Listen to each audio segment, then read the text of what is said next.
어린 자녀들을 키우는 엄마 아빠들은 이런 경험이 있으실 거예요. 아이들에게 이제 간식을 주거나 혹은 이렇게 밥을 떠먹여 주거나 또 아이들이 원하는 것을 주면서 엄마 아빠가 아이들에게 하는 말이 있습니다. 감사합니다 라고 인사합니다. 그런 경우가 있죠. 감사합니다. 왜 그런 말을 할까요? 감사합니다는 아이가 해야 되는데 엄마가 대신해 줘요. 왜 그럴까요? 아이를 바른 인성을 가진 자녀로 키우고 싶어서 그렇습니다. 그래서 아이에게 어릴 때부터 계속해서 가르치는 거죠. 이럴 때는 감사합니다라고 인사하는 거야 가르치기 위해서 그렇게 합니다. 저는 교육학자는 아닙니다. 그래서 정답은 아닐 거예요. 제가 말씀을 준비하면서 생각해 보았습니다. 인성 교육에 있어서 무엇이 가장 중요할까? 제가 정답은 모르겠습니다. 교육학 이론을 모르기 때문에. 그런데 이만큼 살면서 또 많은 성도들을 만나면서 다양한 계층의 사람들, 성격들을 만나면서 제 나름대로 인성 교육에 중요한 것 2가지 정도를 생각하게 되었습니다. 그 첫 번째는 감사합니다라는 감사 표현을 하는 것과 또 죄송합니다라고 하는 사과 표현을 할 줄 아는 것. 이게 바른 인성 교육에 참 중요하지 않을까 생각을 합니다. 왜냐하면 제 주변에 보면은 이 2마디를 잘 못하는 분들이 의외로 많습니다. 특별히 우리 나이 드신 분들 죄송합니다만 이상하죠. 나이가 들면은 이게 더 어려워져요. 더 힘들어집니다. 안 그런 분도 있겠지만 많은 분들이 그래요. 특별히 이 목회자가 이 2마디를 참 잘 못합니다. 하나님과 교회와 성도들에게 받는 사랑을 당연한 것으로 받기 때문에 감사합니다 말 못하고요. 목사가 자존심이 있지 성도들에게 죄송합니다라고 말하기 싫은 거예요. 죄송합니다라고 사과하면 목사가 그동안 했던 것들을 스스로가 다 부정하는 것이기 때문에. 그래서 어떤 분은 그런 이야기를 합니다. 목사가 되면 2마디를 제일 잘해야 된다. 그래서 저도 우리 교육자들에게 귀야만 있으면 성도들에게 늘 감사한 마음을 표현하는 것을 숨기지 말아라. 작은 것에 대해서도 감사 표현해라 라고 이야기합니다. 왜 그럴까요? 이 2마디가 참 쉬운 것 같은데요, 굉장히 어려워요. 여러분들 가운데 이 2마디를 잘 못하는 분이 계십니까? 쑥스럽고 어색하고 부끄러워서 부부간에도 이 말을 잘 못하죠. 여러분, 은혜를 모르는 사람, 은혜를 은혜로 갚지 않고 은혜를 원수로 갚는 사람들, 그런 사람들을 우리가 이렇게 표현합니다. 머리 검은 짐승은 거두는 게 아니다. 그런 말합니다. 짐승반도 못한 인간, 그 뜻이죠. 경상남도 진주에서 전해 내려오는 설화입니다. 설화니까 진짜는 아니겠죠? 그냥 이야기로 이렇게 흘러내려옵니다. 어떤 사공이 홍수에 떠내려오는 노루와 구렁이 그리고 어린 아이를, 남자아이를 구해주었습니다. 사공은 이 노루와 구렁이는 그냥 자기들 길로 보내고 어린아이는 데려다가 키웠습니다. 어느 날 은혜 입은 노루가 이 사공에게 나타나서 황금 덩어리가 묻혀있는 땅이 어딘지를 알려줍니다. 그래서 사공은 큰 부자가 되죠. 키운 양아들도 잘 키워서 장가까지 보냈습니다. 그런데 이 양아들이 이 돈에 대한 욕심이 강했어요. 그래서 양아버지에게 입은 은혜와 사랑을 다 잊어버리고 아버지를 배신해서 포도청에다가 사공, 즉 자기 아버지가 도둑질해서 부자가 되었다라고 거짓 고발을 합니다. 결국 사공은 옥에 갇히게 됩니다. 옥에서 이 독거미가 무는 바람에 그만 사경을 헤매게 됩니다. 그때 사공에 의해서 은혜 입었던 구렁이가 나타나서 풀잎 2개를 가져다 줍니다. 그 하나를 독거미에 물린 데다 붙이니까 이게 거짓말처럼 싹 난 거예요.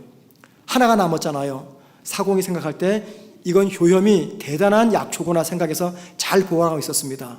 그런데 어느 날 마을 그 원님이 뱀에 물려서 큰 어려움에 놓였다는 이야기를 듣게 됩니다. 그래서 사공이 하나 남은 그 약초를 원님에게 갖다 주고 원님은 그로 인해서 병을 다 고침받게 됩니다.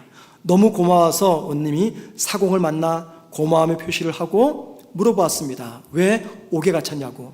그랬더니 사공이 그동안의 모든 이야기들을 다 이야기합니다. 그 말을 다 듣고 나서 원님은 사공은 풀어주고 양아들은 붙잡아 감옥에 가두게 됩니다.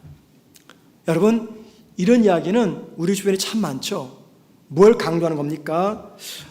짐승도 은혜를 은혜로 갚는데 어떻게 사람이 은혜를 원수로 갚을 수 있느냐, 그 이야기입니다.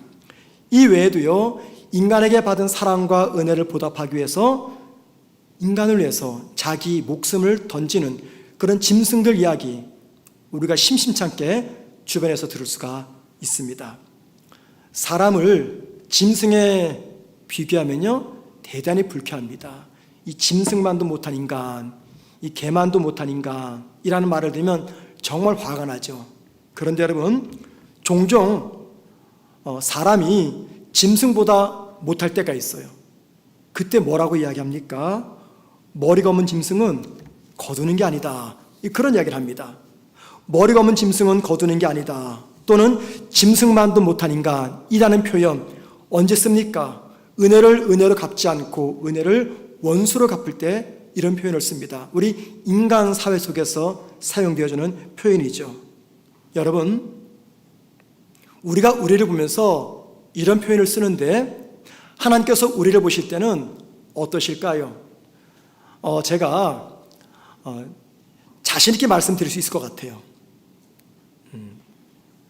하나님은 절대 저와 여러분을 보면서 머리가 없는 짐승은 거두는 게 아니다, 저 짐승보다 못한 인간을 내가 왜 구원했을까, 이런 생각 절대 하지 않으실 겁니다.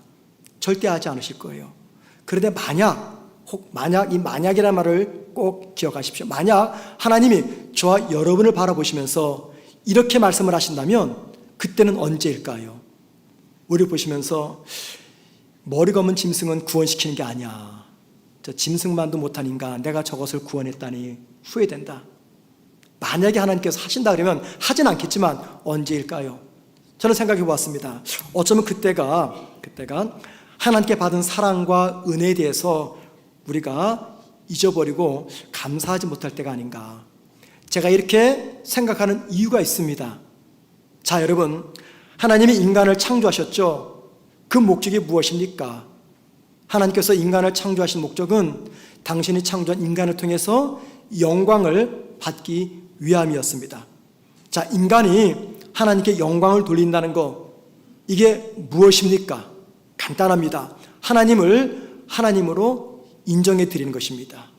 예수님을 나의 구주로 인정해 드리는 것입니다. 하나님을 하나님으로 인정하는 것, 이게 하나님께 영광을 돌리는 겁니다.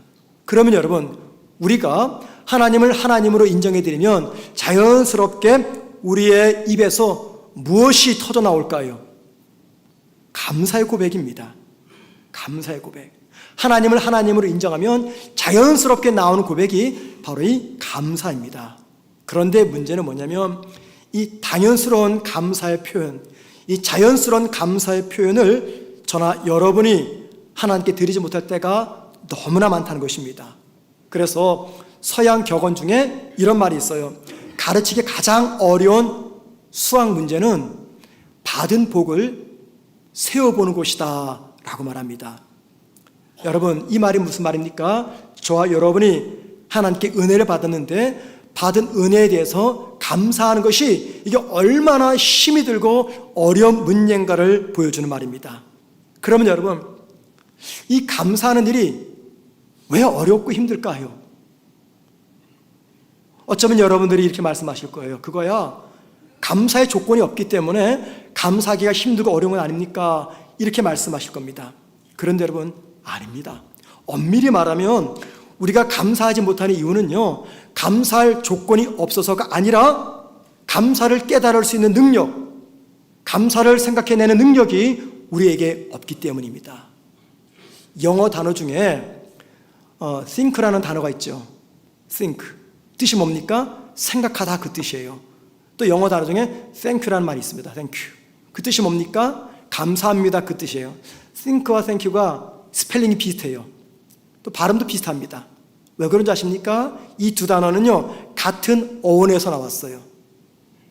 같은 어원에서 나왔다. 이 말이 무슨 말이냐면 생각하다와 감사하다는 밀접한 관련이 있다는 겁니다. 그래서 우리가 생각하지 않으면 감사하지 못하게 됩니다. 하지만 생각하면 감사를 하게 된다는 겁니다. 저나 여러분이 감사의 조건이 없어서 감사를 하지 못하는 것이 아니라 생각하지 않기 때문에 감사의 조건을 떠올리지 못하는 것입니다. 그렇다면 여러분, 감사하기 위해서 우리가 무엇을 생각해야 될까요?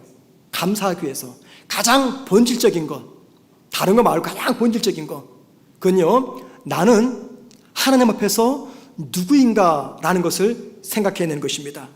감사하기 위해서요, 나는 누구인가를 반드시 생각해야 됩니다. 왜냐하면 감사는 하나님 앞에서 내가 어떤 존재인지를 알 때 나오는 것이기 때문입니다.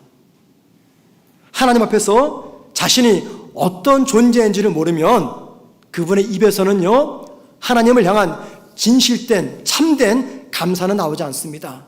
감사를 하지 않는다 그 말이 아니라 바른 감사를 하지 못한다는 것입니다. 예를 들면 누가복음 18장에는요, 바리새인과 세리 두 사람이 이 대조되는 기도가 기록되어 있습니다. 누가복음 18장 11절과 12절은 바리새인의 기도입니다. 한번 보십니다. 바리새인이 서서 따로 기도하여 이르되 하나님이여, 나는 다른 사람들 곧 토색, 불의, 간음을 하는 자들과 같지 아니하고 이 세리와도 같지 아니함을 감사하나이다. 나는 일에 2번씩 금식하고 또 소득의 11조를 드리나이다. 바리새인은 이 기도 속에서 3가지를 가지고 하나님께 감사합니다. 첫째, 자신은 다른 사람들에게 나쁜 짓 하지 않는 착한 사람이어서 감사합니다 고백합니다. 두 번째, 자신은 세리보다 더 경건하고 더러 의롭기 때문에 감사합니다 고백하고요. 세 번째, 자신은 정기적으로 금식하고 11조를 내기 때문에 감사합니다 라고 고백합니다. 자, 여러분, 이 바리새인의 감사 기도를 보면서 여러분들은 어떤 생각을 하십니까? 1960년대, 70년대 그 당시 우리나라 중고등학생들이 반드시 보아야만 했던 영어 문법책이 있습니다. 아마 그 당시 유일한 문법책이었어요. 안현필 씨가 썼던 영어 실력 기초, 그리고 3위일체라는 책입니다. 영어 실력 기초는 기초 과정이고 3위일체는 고급 과정이에요. 혹시 여러분 가운데 이 안현필 씨가 쓴 책 가지고 공부하신 분이 계십니까? 저도 뒤늦게 이 책을 가지고 공부를 했어요. 이제 그 다음에 나온 게 뭐냐면은 성문 종합영어입니다. 성문 종합영어. 그 세대 계시죠? 그 다음에 뭐가 나왔을까요? 맨투맨 시리즈가 나옵니다. 제가 이 책을 광고하는 게 아니라 안현필께서 썼던 그 영어 실력 기초 영어 문법책의 지문의 이야기가 전 지금도 기억에 나요. 이런 내용입니다. 한 여자아이가 자기네 집은 굉장히 가난하다고 막 투덜댑니다. 왜 가난하냐면 자기 집에서 일하는 가정부도 가난하고 자기 집에서 운전하는 운전기사도 가난하고 자기 집에 정원을 관리하는 관리사도 가난하기 때문에 자기 집은 굉장히 가난하다는 거예요. 예. 여러분, 이게 무슨 이야기입니까? 뭘 강조하는 겁니까? 자신이 부자임을 강조하는 겁니다. 자신이 부자임을 강조하게 해서 더 가난한 사람들을 끌고 들어오는 거죠. 바리새인의 감사 기도가 이와 같다는 겁니다. 바리새인은요, 자신의 기도 속으로 당시 죄인의 대명사였던 세리를 끌고 들어옵니다. 그리고 자신은 이 세리처럼 같지 않아서 하나님께 감사합니다 라고 감사 기도를 드려요. 이게 감사 기도 같지만 결국 뭡니까? 자신이 그 누구보다도 의롭고 경건하고 착하고 바르다라는 것을 자랑하기 위함인 것입니다. 자, 여러분, 자신은 아무런 죄도 없다, 의롭다, 경건하다, 착하다 라고 자신 있게 말하는 그분의 입에서 참된 감사, 진실된 감사가 하나님을 향해서 나올 수가 있겠습니까? 이에 반해서 세리는 이렇게 기도합니다. 누가복음 18장 13절입니다.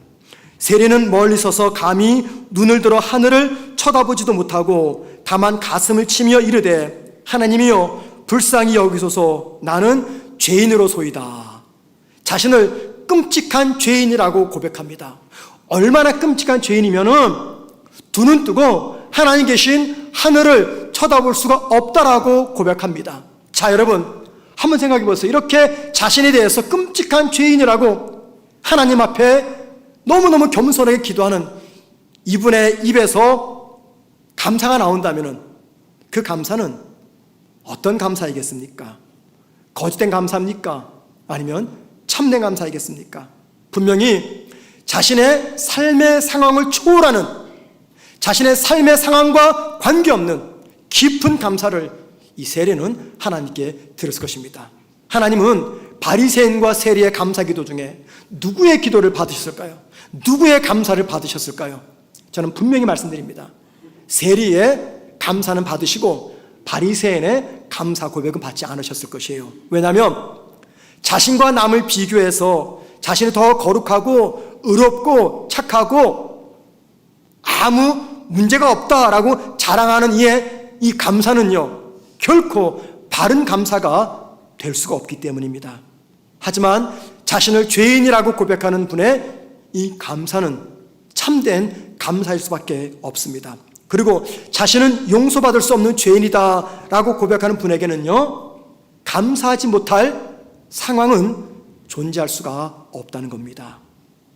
자, 오늘 본문을 보십시다. 본문은요, 다윗을 비롯한 이스라엘 백성들이 성전을 건축할 때 필요한 많은 재료들을 헌물했던 그런 이야기입니다. 그런데 다윗은 자신과 이스라엘 백성들은 성전 건축 헌금을 하는데 기쁜 마음으로, 자원하는 마음으로 드렸다라고 여러 차례 고백합니다. 오늘 보면 6절 말씀 보십시다. 모든 지파의 지도자들과 천부장과 백부장과 왕의 사무관이 다 줄거이 드리되, 9절 말씀 보시죠. 백성들은 자원하여 드렸으므로 기뻐하였으니 곧 그들이 성심으로 여호와께 자원하여 드렸으므로. 하나 더 볼까요? 14절입니다. 나와 내 백성이 무엇이기에 이처럼 즐거운 마음으로 들을 힘이 있었나이까. 다윗과 이스라엘 백성들은 성전 건축 헌금을 했는데 억지로 하지 않고 마지못해 하지 않고 자원하는 마음으로 성실껏 기쁜 마음을 했다고 합니다. 그 이유가 무엇 때문일까요? 다윗은 그 이유를 13절에서 말합니다. 보십시다. 이제 하나님이여, 우리 하나님이여, 이제 우리가 주께 감사하오며 라고 말합니다. 주께 감사하오며. 다윗과 이스라엘 백성들의 마음속에 하나님을 향한 감사하는 마음이 가득 찼기 때문에 성전 건축 헌금을 자원하는 마음으로, 기쁜 마음으로 성심껏 드리게 되었다 이야기합니다. 그러면 여러분, 다윗과 이스라엘 백성들 마음속에 무슨 이유 때문에 감사의 마음이 가득 찼을까요? 뭐 로또 당첨된 겁니까? 왜 그런 겁니까? 그 이유를 14절에서 이렇게 말합니다. 나와 내 백성이 무엇이기에 이처럼 즐거운 마음으로 들 힘이 있었나이까. 여기 나와 내 백성이 무엇이기에.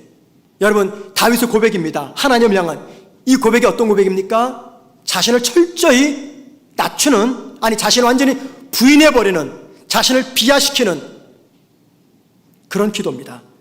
나와 내 백성이 무엇이기에. 그러면서 다윗은 계속해서 그 다음 절 15절에서 자신과 자기 백성을 이렇게 소개합니다. 우리는 우리 조상들과 같이 주님 앞에서 이방 나그네와 거류민들이라. 세상에 있는 날이 그림자 같아서 희망이 없나이다. 다윗은 자신과 그의 백성들을 나그네 거류민이라고 이야기합니다. 나그네 거류민 누굽니까? 한 곳에 정착하지 않고 이곳저곳을 이동하는 유목민입니다. 유목민. 텐트 치고 또 다음날 걷고 다른 곳으로 이동하는, 자신과 자기 백성들이 그런 유목민이라고 이야기합니다. 다윗이 이 이야기할 때 자신과 백성을 나그네 거류민이라고 할 때 무엇을 염두에 했을까요? 오래전 그의 조상들이 이스라엘 가나안 땅으로 오기 위해서 광야를 40년간 지나왔던 그때를 지금 떠올리는 겁니다. 자, 그러면서 다윗은 자신과 이스라엘 백성을 나그네와 거리민처럼 그들의 인생은 아무런 희망이 없는 그림자와 같다라고 이야기합니다. 그런데 여러분, 다윗의 이 고백이 조금 맞지 않습니다. 왜냐하면 다윗과 그의 백성들은요, 유목민이 아닙니다. 오히려 이스라엘 역사 이래 가장 강력한 국력을 가지고 가장 강한 나라를 만들었습니다. 그들은 그들의 조상처럼 광야를 방황하지도 않았습니다. 그런데 다윗은 비록 자신이 이스라엘 역사상 가장 강력한 힘을 지닌 왕이었고 그의 백성들은 그의 보호 속에서 천하태평의 세월을 누리고 있었지만 그럼에도 불구하고 자신과 자기 백성들은 하나님 앞에서는 아무 희망이 없는 그림자와 같다라고 고백을 합니다. 그런데 아무 희망이 없는 그림자 같은 나그네와 거리민 같은 그들에게 하나님께서 이 땅의 것들을 주셨기 때문에, 즉 성전 건축 헌금할 수 있는 여유를 주셨기 때문에 그 모든 것들을 기쁜 마음으로 하나님께 드린다라고 고백합니다. 자, 14절 말씀 다시 보십시다. 모든 것이 주께로 말미암사오니 우리가 주의 손에서 받은 것으로 라고 말합니다. 우리가 소유한 모든 것들, 이거 전부 다 하나님께서 주신 것입니다. 하나님께 주신 것 중에서 일부를 우리가 기쁜 마음으로 성전 건축을 위해서 드립니다 라고 고백합니다. 여러분, 다윗과 그의 백성들이 감사함으로, 자원하는 마음으로, 기쁜 마음으로 건축 헌금했던 이유가 무엇 때문입니까? 첫째, 그들은요 자기들이 누구인지 분명히 알았습니다. 그들의 인생은 희망이 없는 그림자와 같은 인생이었어요. 나그네였고 거류민이었습니다. 이 땅에서 그 무엇도 소유할 수 없는 유목민들이었어요, 심적으로. 그런데 그들에게 하나님께서 재물을 주셨습니다. 그 재물 중에 모든 것들을 하나님이 주셨기 때문에 감사함으로 하나님께 드릴 수가 있었던 거죠. 여러분, 지금까지 이런 이야기를 통해서 감사와 관련해서 우리가 중요한 한 가지를 발견합니다. 그것은 어느 정도가 감사할 수 있느냐라는 겁니다. 어느 정도 감사할 수 있느냐, 그리고 어느 정도가 자기의 소유를 하나님께 기쁨으로 드릴 수 있느냐라는 겁니다. 그 정도가 누굴까요? 하나님 앞에서 자신이 누구인지를 아는 정도입니다. 자신을 아무런 희망도 없는 그림자와 같은 인생이라고 고백하는 성도입니다. 자신이 소유한 모든 것들은 하나님께서 주신 것임을 고백할 줄 아는 성도입니다. 오늘은 지난 6개월을 살아오면서 하나님께서 베푸신 그 은혜에 특별히 감사하는 맥주 감사 주일입니다. 그런데 이 예배를 드리는 성도들 중에는 지난 6개월 동안 참 감사할 조건이 많아서 큰 마음으로 감사를 드리는 성도가 있지만, 또 어떤 성도들은요 지난 6개월 아무리 생각해봐도 감사할 조건이 하나도 생각이 나지 않는 그런 성도도 계십니다. 여러분, 만약에 내 삶의 상황, 경제적 이득, 이런 것들이 오늘 감사 예배 드리는 동기라고 한다면요, 감사 예배를 드릴 수 없는 성도들이 많이 계십니다. 그런 분들에게 오늘 예배가 무슨 의미가 있겠습니까? 성경은요, 나의 삶의 상황, 건강 상태, 경제적 이득의 상태, 가족의 평안함 등등 이런 것들로 하나님께 감사하는 감사의 동기가 되어서는 안 된다라고 이야기합니다. 오히려 하나님께 감사해야 되는 근본적인 동기는 나는 누구인가 라는 질문에서 그 답을 찾아야 된다라고 이야기합니다. 그러면 여러분, 하나님 앞에 선 저와 여러분은 누굽니까? 하나님 앞에서 나는 누구인가 생각할 때 제일 먼저 우리가 기억할 것, 이게 무엇입니까? 그것은 나는 용서받을 수 없었던 죄인이었다라는 것입니다. 악한 죄를 범해서가 아닙니다. 태어날 때부터 신분상 죄인이었습니다. 내가 비록 남들에 비해서 조금 더 양심적이고 좀 종교심이 뛰어나고 인격이 훌륭할지 몰라도 하나님 앞에서는요 영원한 형벌과 지옥이 준비되어 있었던 죄인들이었습니다.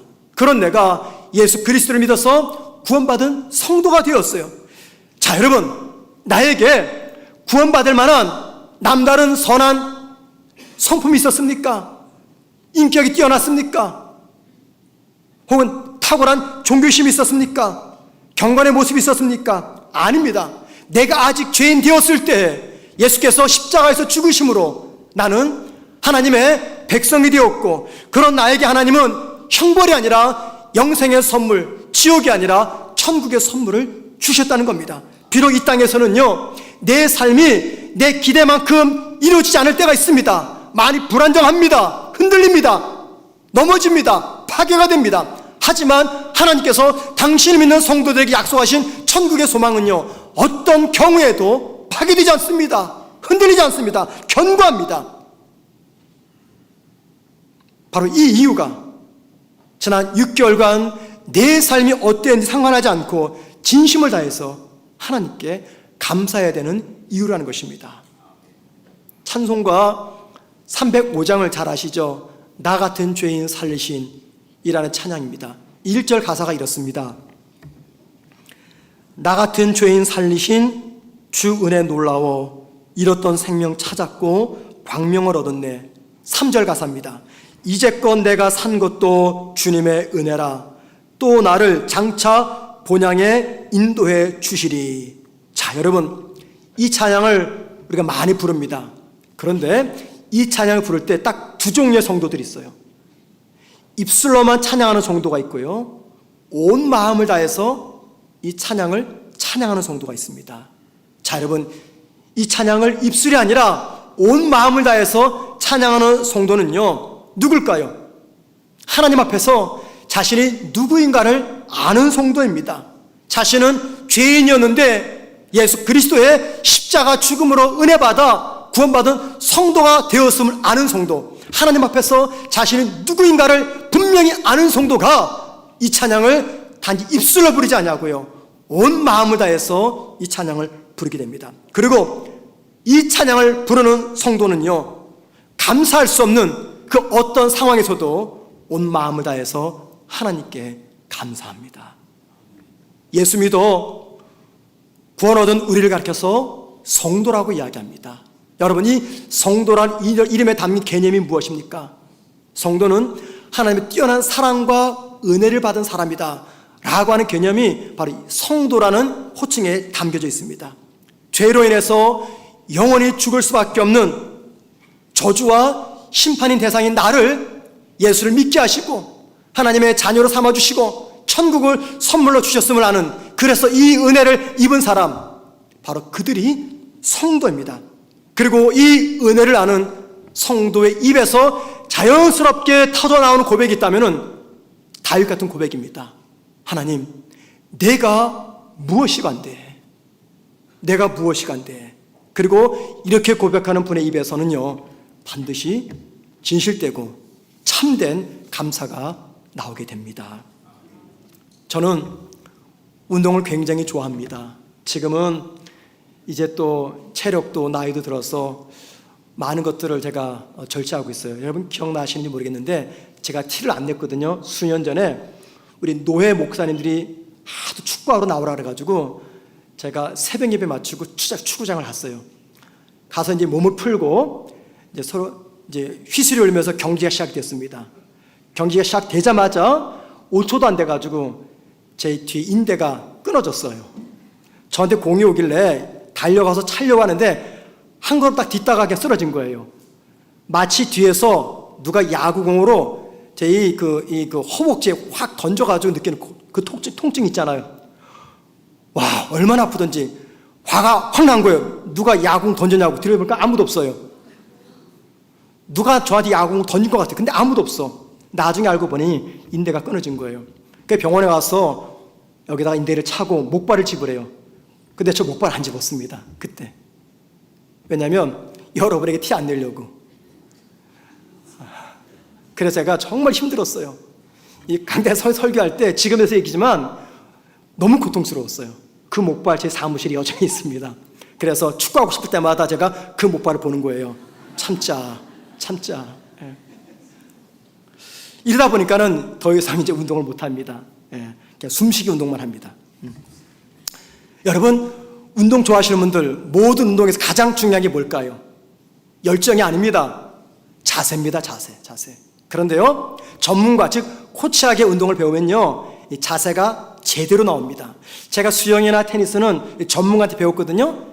그러니까 자세가 꽤 괜찮아요. 근데 탁구, 볼링은 혼자 배웠습니다. 그러니까 자세가 엉망이죠. 중요한 게 뭐냐면 자세가 바라야 실력이 향상이 됩니다. 자세가 중요합니다. 제가 지금까지 이런 말씀드렸죠. 감사 생활의 출발점은 하나님 앞에서 내가 누구인가를 아는 것이다. 그런데 여러분, 하나님 앞에서 내가 누구인가를 알게 되면은요, 그 알문 감사의 자세에 지대한 영향을 줍니다. 하나님께 감사하는 횟수, 내용 다 중요합니다. 그런데 그것보다 더 중요한 것은 감사의 자세입니다. 하나님은 저와 여러분에게 1년 중 몇 번을 감사했느냐, 무엇을 감사했느냐, 이거 별로 따지지 않으실 거예요. 대신에 어떤 자세로 감사했느냐, 이걸 관심 있게 보실 겁니다. 그리고 여러분, 자신이 하나님 앞에서 누구인가를 할 때 바른 감사의 자세가 나옵니다. 자, 오늘 본문에서 성전 건축 왕금을 드렸던 다윗과 이스라엘 백성들의 이 감사의 자세를 한번 보십시다. 다시 6절 말씀 보세요. 모든 지파의 지도자들과 천부장과 백부장과 왕의 사무관이 다 줄거이 들이대 즐거운 마음으로 감사했습니다. 9절, 백성들은 자원하여 드렸으므로 기뻐하였으니 곧 그들이 성심으로 여호와께 자원하여 드렸으므로. 자원하여 기뻐하며 성심으로 자원하여, 이 한 절 속에 굉장히 많은 이 감사의 자세가 담겨져 있습니다. 이런 말씀 뭡니까? 하나님께 감사했던 다윗과 이스라엘 백성들의 어떤 자세로 감사했느냐라는 것을 강조하고 있습니다. 기쁜 마음으로, 자원하는 마음으로, 감사한 마음으로 감사했습니다.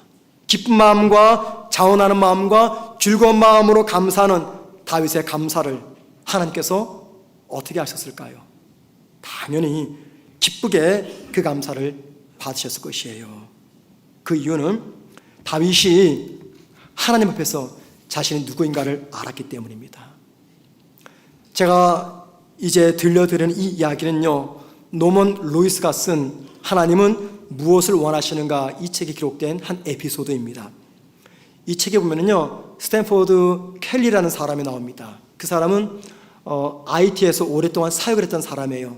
IT는 우리가 잘 아는 대로 세계에서 가장 가난한 나라 중에 하나입니다.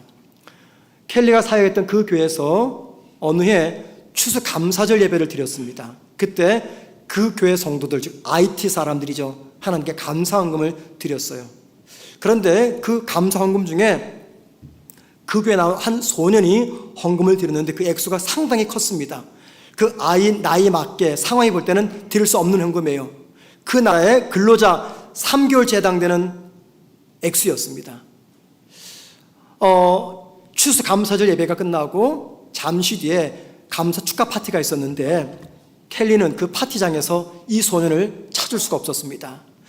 교회에서는 찾지 못하고 나중에 그가 살고 있는 마을에서 그 소년을 만나게 되었습니다. 켈리는 그 소년에게 물어보았어요. 무슨 돈으로 그 헌금을 했느냐, 어떻게 그 많은 돈이 생겼느냐. 왜냐하면 켈리가 걱정이 됐거든요. 이 아이가 이 돈을 장만할 수가 없는데 혹시 훔친 거 아닌가, 남부지대에서 본 거 아닌가, 이런 걱정이 있었어요. 소년은 답을 하지 않았습니다. 그런데 켈리가 계속해서 물어보니까는 어쩔 수 없이 소년이 이런 얘기를 합니다. 얼마 전에 자기 아버지가 돌아가셨는데 아버지가 죽으면서 아들에게 남긴 유일한 재산이 있어요. 그게 바로 말 한 마리였습니다. 말 한 마리. 그런데 곧 추수감사절 예배가 다가오는 거예요. 하나님께 정말 이 소년이 감사하고 싶은데 자신의 삶을 보니까는 자신에게 있는 것은 그냥 말 한 마리밖에 없었어요. 그래서 이 말을 팔아서 말 판 돈을 가지고 감사헌금을 냈다는 겁니다. 켈리가 또 물었습니다. 그런데 왜 그날 파티에는 참석하지 않았니? 이 소년이 주저하면서 말하길, 파티에 입고 갈 옷이 없어서 참석하지 못했습니다 라고 답을 했다고 합니다. 자신이 가진 모든 것들을 하나님께 드리면서 자기를 위해서는 옷 한 벌 사입지 못했던 소년 앞에서 켈리는요, 마태복음 6장 20절 말씀이 생각이 났다고 합니다. 다 같이 있습니다. 시작.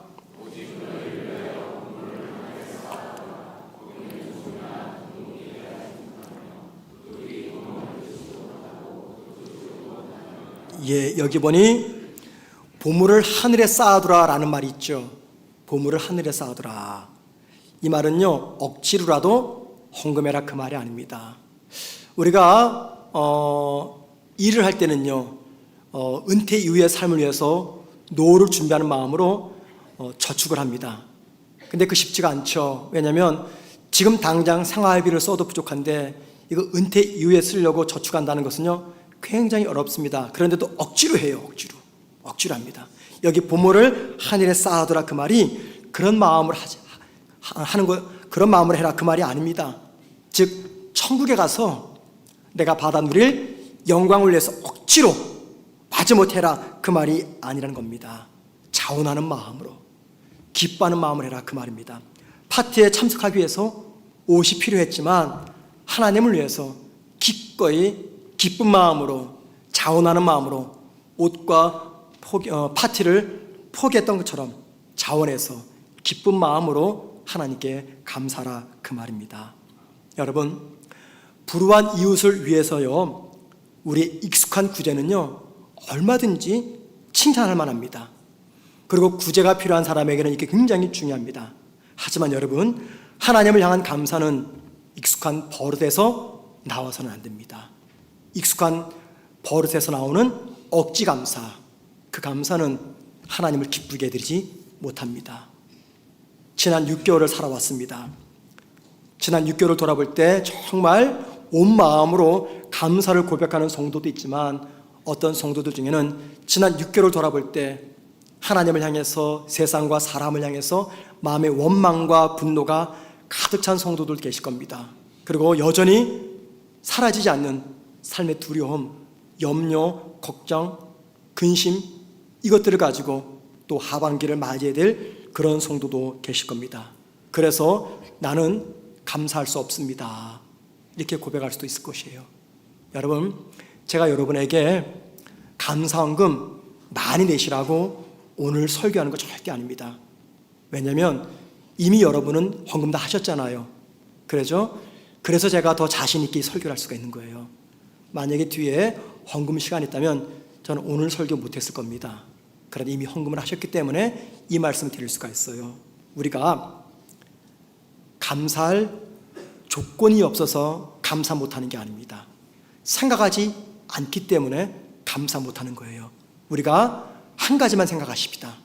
그게 뭡니까? 하나님 앞에서 나는 누구인가 라는 겁니다. 우리가 누굽니까? 하나님의 은혜로 구원받았고, 하나님의 은혜로 지금까지 살아왔고, 하나님의 은혜로 앞으로도 살아갈 인생들입니다. 우리의 삶에서 하나님의 은혜를 빼버리면 인생 제로만 남는 하나님의 사람들입니다. 이게 바로 성도의 삶의 본질입니다. 성도의 삶은요, 하나님의 은혜가 전부를 좌지우지합니다. 성도의 삶에서 하나님의 은혜를 빼면은 성도의 인생은요, 제로만 남게 됩니다. 그게 성도의 운명입니다. 자신이 누구인지 아는 성도가 상황과 관계없이 기쁜 마음으로, 자원하는 마음으로 하나님께 감사합니다. 여러분, 나비효과라는 말을 잘 아시죠? 나비효과.